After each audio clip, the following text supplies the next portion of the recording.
twitter.com, settings and privacy, content preferences, muted words, space, jam. There, that should do it. That should clean up my timeline from the garbage. Hello, I'm Brandon Perna. I'm also the host of That's Good Sports. I'm also the next guest host of Jeopardy! I got the gig after they said they were looking for someone with the beard of Aaron Rodgers, the problematic old tweets of Ken Jennings, and the suspect medical advice of one Dr. Oz.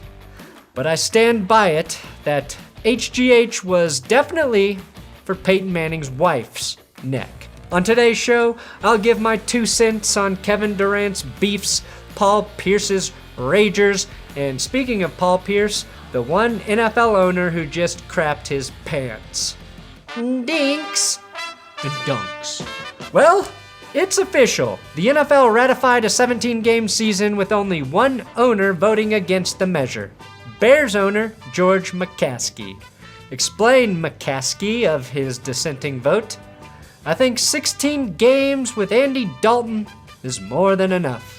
Speaking of owners, an anonymous caller called into the Howard Stern show and said he worked security for a female escort who had numerous high-profile clients, including an NFL owner, whom he did not name. So let's put the 32 owners into a random NFL owner generator and imagine who it may have been. All right, spin that thing around and around. And stop. Robert Kraft. Patriots owner, Bobby Kraft. Interesting choice. Okay, let's try to spin this mother again. And stop. Oh, Robert Kraft, yet again. What are the chances? Let's try one more time. Spin it! And stop. I'm getting the sense that this random generator isn't so random.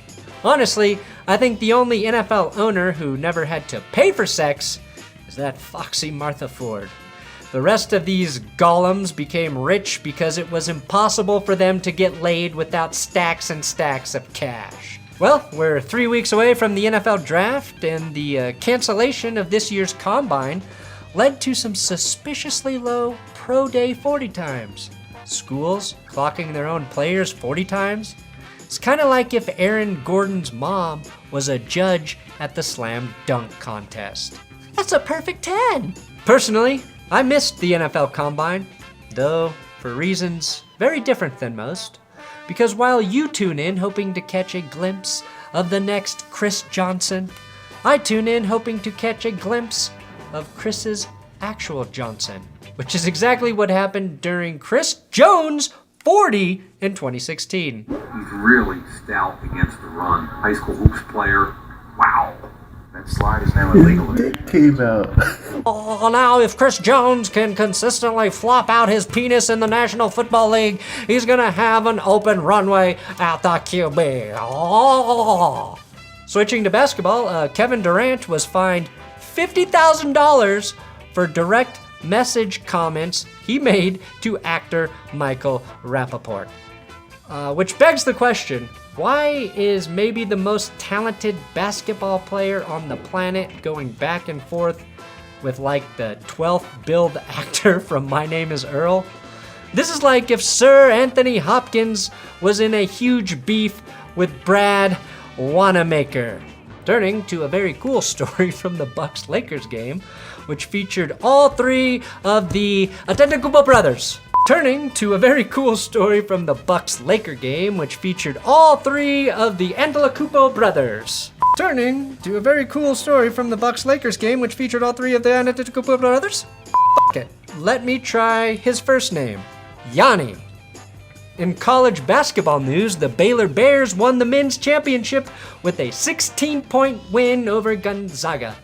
But the signature moment of the tournament came in the semifinal, when Jalen Suggs banked in a 3 at the buzzer before jumping up on the table to celebrate.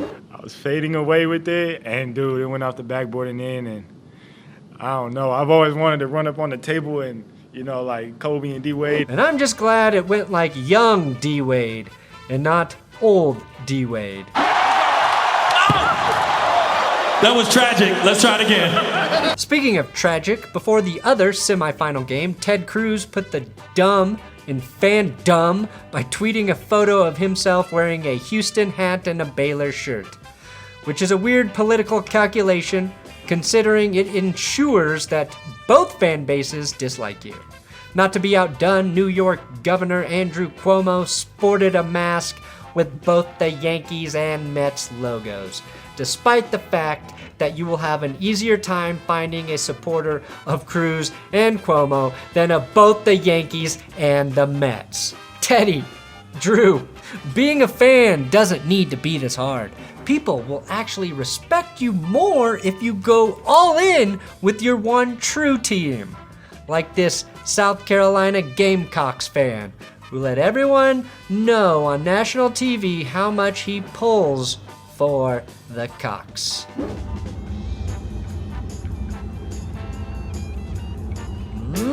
Money talks. Well, the so-called experts were wrong. You were wrong, your girlfriend was wrong, your girlfriend's mother was wrong, everyone was wrong. Gonzaga didn't win it all. This year, almost 40% of the country picked the undefeated Zags to win it all, which is just a terrible pick because it means if you pick Gonzaga and they did win it all, you probably had to nail the other final team as well to win your bracket. Every March, fans fall into the same trap of picking the overwhelming favorite to win their bracket. And every year, people come up empty.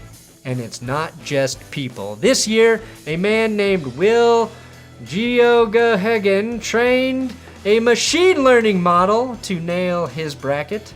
The machine's pick, Gonzaga, proving once again that models are stupid. Unlike me, who totally knows how to say Geoghegan. Geoghegan originally created his model 7 years ago to draft his fantasy football league, which according to the article, worked until Adrian Peterson, who the model selected first, was suspended for the season.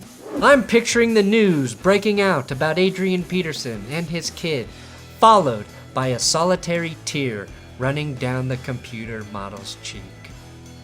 How can humans be so cold?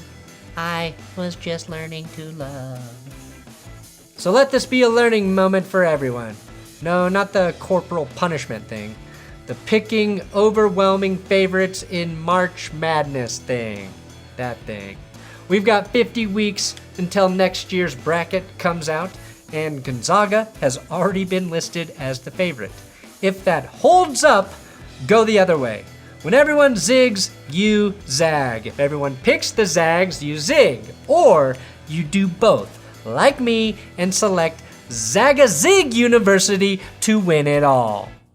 Odd man own.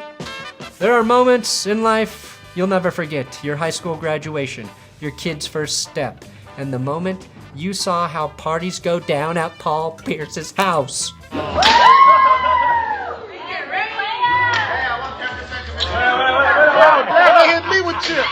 My first question, are those guys tipping strippers with poker chips? Because I'm pretty sure the college registrar doesn't accept poker chips from Paul Pierce's personal casino. Although that does sound like a college I'd like to attend to finish my degree. And also start my degree.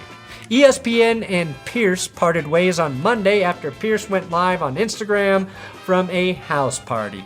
If Pierce put 10% of that effort into his ESPN job, he might still be on the jump. But instead, the guy reeked of casual, filling the airways with poop stories and boilerplate analysis, at times not even knowing who won the games. That Joel Embiid is definitely playing at an MVP level because, you know, when he's the one player you're missing and you lose by this many points, I mean, they won. That's right. That's right. They did win. A note to ESPN on Pierce's replacement.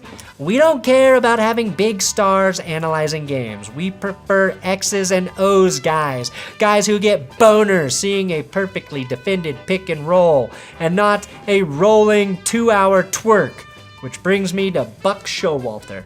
Buck's been playing or managing baseball professionally since 1977. And after 44 years around the game, this is how he reacts to a bunt to beat the shift. Wood led to a lot of broken bats and a lot of, quite frankly, dangerous moments. And there's a bunt base hit. Please, I gotta leave for a little while. That's special. Does anyone have any extra pair of Bermuda shorts, size 42? Buck beat the shift again. And while Buck may have gone a little overboard here, I will take it. Hardcore analysis over softcore, 7 days a week. That's my sports kink. Well, I have another, and again, her name is Martha Park Firestone Ford. All right, see you next week. The All-Star Game has been moved to Coors Field, and I need to learn how baseball works. Go Dingers!